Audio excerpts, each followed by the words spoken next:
In this tutorial, we're going to look at how to easily remove hot pixels from our images repeatedly. The way we're going to do that is by creating a template, and then we're going to use that template to allow us to infill the affected area on our images. The first step is going to be picking a good image to use to reference to find all your hot pixels. In this image, for example, we can see some of the hot pixels, but because it's quite a noisy background, it's hard to make them out. Pick an image which more clearly shows your hot pixels. For example, this one, or even better, find more than one image and we can use them together to work out where the hot pixels are more easily.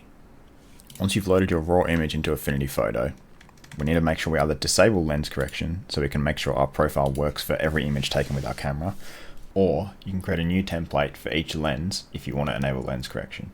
One thing we can do to make it easier to see the hot pixels is we can crank up the luminance noise reduction, and we can also turn up the contrast. We can also potentially play around with exposure to make them more clear and saturation, but this is sort of up to you to work out what settings make your hot pixels most obvious. Then we can develop our image.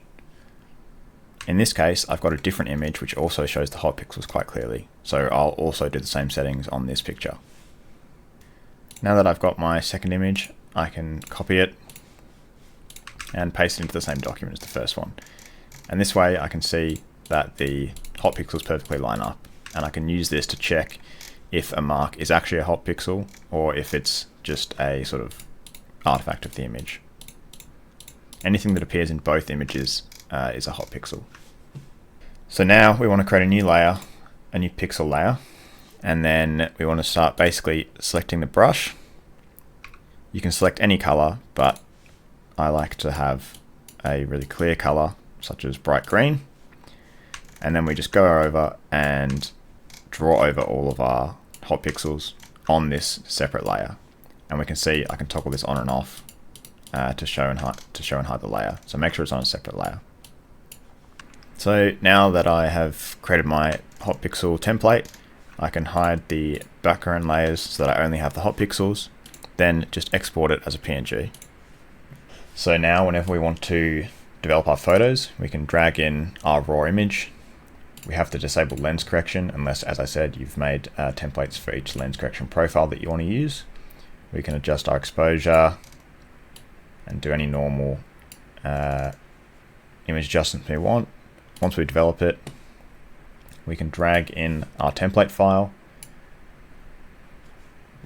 and we can see that it's not aligned properly. So what we need to do is go to the cursor tool and click the horizontal and vertical aligns, and now we can see the template is masking our hot pixels perfectly. We can then use Control and click on the layer image here. We can see that we've selected around these hot pixels, and now we select back onto our image layer. We select the inpainting brush, we get a very large size, and we just cover the whole image.